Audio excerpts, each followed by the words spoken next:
কি ব্যাপার, ওনার কাছে কি কোনো টাকা নেই? ওয়েটার কিছু বলতে পারার আগেই হঠাৎ জেড প্লাস সিকিউরিটি গার্ডরা হোটেলের প্রধান দরজায় এসে উপস্থিত হলো এবং সবাই তাদের দিকে আগ্রহী হয়ে তাকালো।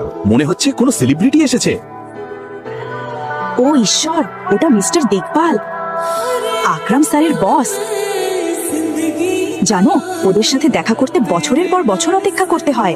যেখানে আমি ম্যানেজার হিসাবে কাজ করি, সেই কোম্পানিতে ও বিনিয়োগ করেছে। আজ আমার যেন ভগবানের দর্শন হলো। মিস্টার দিকপাল অভিনবকে চিনে ফেললো। তুমি এখানে কি করছো? মিস্টার দিকপাল অভিনবকে দেখলো এবং সবাই মনে করলো সে তাদের দিকেই তাকাচ্ছে। তখন রাজ এগিয়ে এলো। অভিনব মিস্টার দিকপালকে অগ্রাহ্য করে মেন গেটের দিকে হাঁটতে লাগলো। তখন মিস্টার দিকপাল হোটেল ম্যানেজারকে বলল, ম্যানেজার, ওর এবং বাকিদের বিল আমার অ্যাকাউন্টে ট্রান্সফার করে দিন। এটা বলে মিস্টার দিকপাল নিজ তার রুমে চলে গেল। 1 মিনিটে এত কিছু ঘটলো যে কেউই কিছু বুঝতে পারলো না।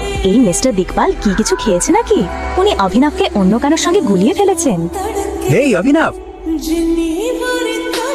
মিস্টার দিকপাল টাকা দিয়েছে তো আমি বাজি জিতেছি। তুমি কোথায় যাচ্ছ? আর সেই যুক্তি অনুযায়ী অনন্যা এখন আমার।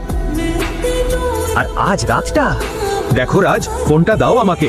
তখন রাজ অভিনবকে বক্সিং এর বদলা নেওয়ার জন্য বলল, কোন বড় সুপারস্টারের কল এটা? বারবার বাজছে, ফোনটা রিসিভ করে দেখা যাক। দেখ, তোর সব রাগ আমার উপরে দেখা, কিন্তু ফোনটা ধরিস না। রাজ এটা চ্যালেঞ্জ হিসাবে নিয়ে ফোনটা ধরলো।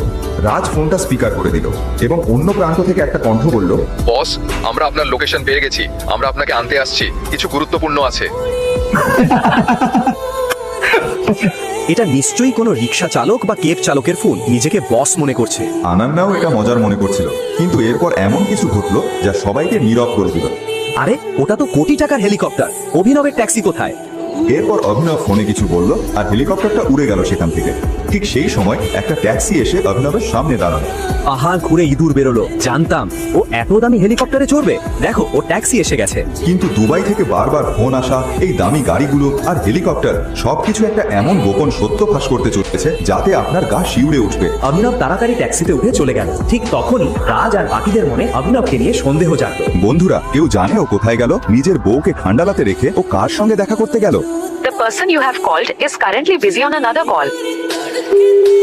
তুমি এমন সাহস করলে আপনার, আমায় না বলে কোথায় গেলে? অনন্যা, তুমি কোনোদিন খোঁজ নাওনি তোমার অকর্মা স্বামী তার সঙ্গে কথা বলে? চলো অভিনবের পর্দা ফাঁস করা যাক। আজই ওকে হাতে নাতে ধরবো। এটা বলেই রাজ অনন্যার গাড়ি বের করলো আর সবাই মিলে অভিনবের ট্যাক্সিকে ফলো করতে শুরু করলো। রাজ, তাড়াতাড়ি যাও। অভিনব, আজ তোকে ফাঁস করবো। কোথায় যা আসা কি কীর্তি করিস সব বের করে ফেলবো।